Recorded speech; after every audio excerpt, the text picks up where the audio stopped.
आते हैं। तो आपको लगता है कि ये वाला स्ट्रेटजी बढ़िया रहा कि पवन सिंह बड़े थे, पवन सिंह को हमने सीधे टारगेट किया, उन्होंने हमको रिएक्ट किया, तो उन्होंने ऑटोमेटिकली हमको बड़ा कर दिया, फिर हमारा टैलेंट भी लोगों ने देखा, अब टैलेंट और कंट्रोवर्सी दोनों हमको सुपर डुपर हिट कर दिया? नहीं, मैं पवन सिंह जी से ऐसे नहीं लड़ा कि भैंस पर से चढ़ के आकर पवन जी को खोद दिया। मैं पहले पवन जी के सामने बैठा, हाँ। पवन जी के सामने खड़ा हुआ, हाँ। पवन जी के कंपटीटर बना, हाँ। पवन जी से बेहतर बॉडी बनाई, पवन जी से बेहतर डांस किया, पवन जी से बेहतर मैंने हर वो चीजें की। हाँ। मैं खुद पे काम किया, जो पवन भैया नहीं कर पाते थे वो मैंने किया। पहले मैं उस आदमी के पास गया, तब मुझे लगा जी मेरे लायक हैं, क्योंकि मैं किसी को ऐसे तो खोद नहीं सकता। कम लगना चाहिए ना कि मैं पहले उसके लायक बनूं खोदने के। कोई क्यों नहीं खोद देता? बाकी जो कलाकार रही हैं काहे नहीं खोद देते हैं, खेसारी को चाहे काहे नहीं खोद देते हैं पवन जी को? विषय वो नहीं है बाबा। आपके अंदर हथियार होगा ही नहीं तो आप क्यों किसी से लड़ने जाए? ऐसे कुरुक्षेत्र में चले जाएंगे।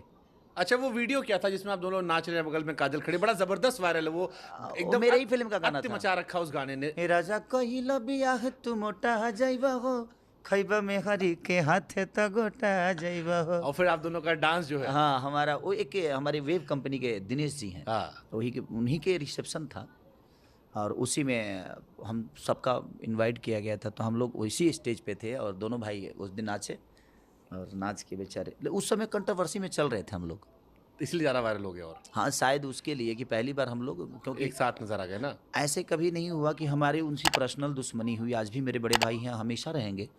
लेकिन मैं कंपटीटर के तौर पे कभी कभी कुछ बोल देता था, लेकिन आज मुझे लगता है कि नहीं, एक उस इंसान का सम्मान है और एक जगह पे है वैसे जहाँ पे एक राजा को नहीं बोलना चाहिए। पहले मुझे लगता था कि नहीं, राजा को राजा लड़ना चाहिए। एक राजा को नहीं बोलना चाहिए। सम्मान भी है लेकिन मेंटेन भी अपना गजब। शब्दों की बारीकियां बड़ी अच्छी होती है समझने में। चलिए इसे पूछ लेते हैं, ज्यादा अच्छा डांसर कौन है, पवन सिंह या खेसारी? ये तो दुनिया से पूछेगा तो बताएगा। मैं खुद की तारीफ नहीं कर सकता ना। ज्यादा अच्छा एक्टर कौन है, पवन सिंह खेसारी? मैं खुद की तारीफ नहीं कर सकता। ज्यादा अच्छा सिंगर कौन है, पवन सिंह खेसारी? पवन सिंह। सिंगर ज्यादा बेहतर हो। ज्यादा गर्लफ्रेंड किसकी रही है, पवन सिंह या खेसारी?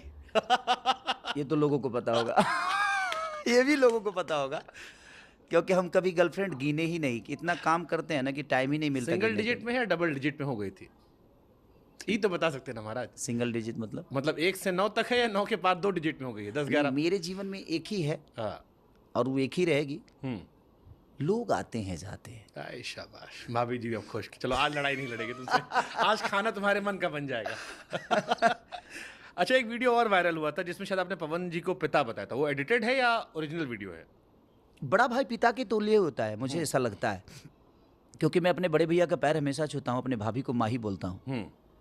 और मुझे लगता है कि जब आपके जीवन में पिता नहीं होता है ना, तब बड़ा भाई आपका वो पिता की तरह ही आपके परवरिश को देखता है और आपकी चीज़ों को। इसलिए मैं उनको हमेशा पिता की तरह मानता भी हूँ। और उन्हीं को नहीं, बल्कि मुझे लगता है कि मेरे चारों सीनियर, जैसे रवि भैया, मनोज भैया, दिनेश भैया, ये बड़े भाई के तौर पे हैं, तो ये कहीं ना कहीं मेरे पिता तुल्य ही हैं। तो रवि किशन, मनोज तिवारी, दिनेश लाल और पवन सिंह, अगर खेसारी को ज़रूरत हो, मान लो कुछ समझना, 4 में किसको फ़ोन लगा सकते हैं आप?